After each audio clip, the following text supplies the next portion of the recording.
Yeah, that's a great question. Uh, I've been thinking a lot about the fact that the best lies are the ones that we tell ourselves. And what I mean by that is, we can tell lies and everything to other people, but the ones that really are effective are the ones that we convince ourselves of. And we do that in all sorts of things in our life, but especially around this point of the year,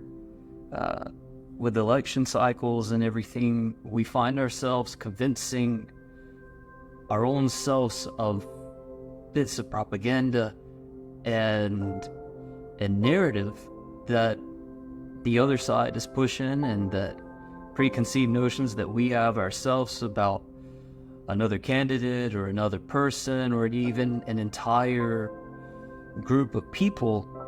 that isn't always necessarily true. And when we find ourselves doing that, whether it be in life or with the civil process or whatever you want to talk about, that gets very dangerous, because then we move from having substantive conversations over to having arguments and shouting out opinions without ever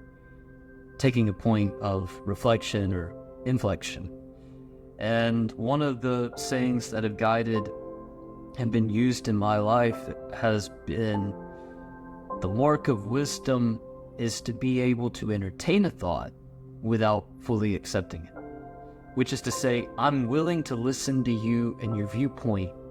take it in, reflect, see where that lines up with my values, my core set of beliefs, and entertain how that affects you. And if I genuinely care about you, which my faith and Jesus teaches, that we're to care about our neighbor, and that's what being a Christian is, that's what being a great person is, a good person, a person striving to do better,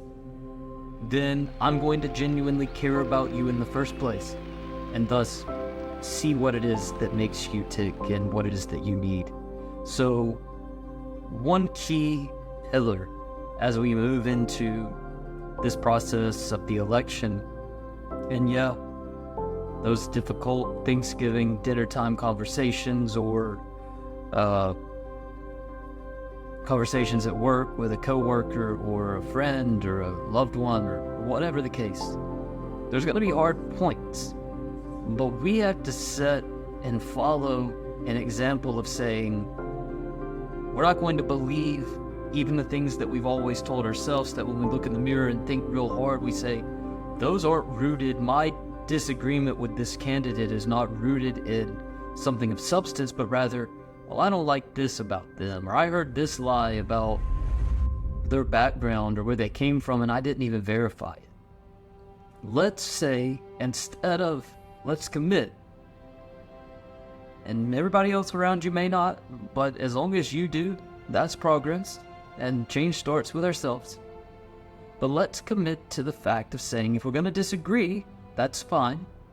but if we're going to do it, let's do it well. And instead of, when we have a debate, let's not jump to name calling and arguments, but let's jump and go into a conversation about what actually matters, about the numbers, about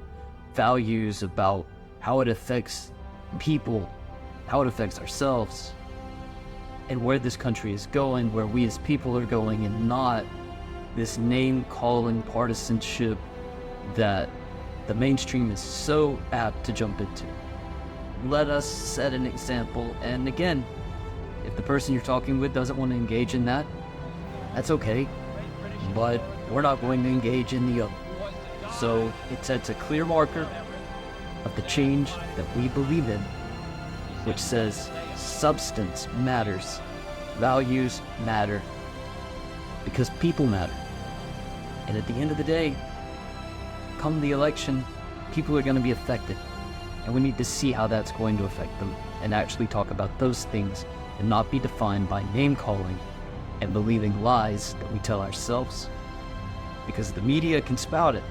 but we have to believe it. So let's start believing truth. Let's follow that. God bless you. God bless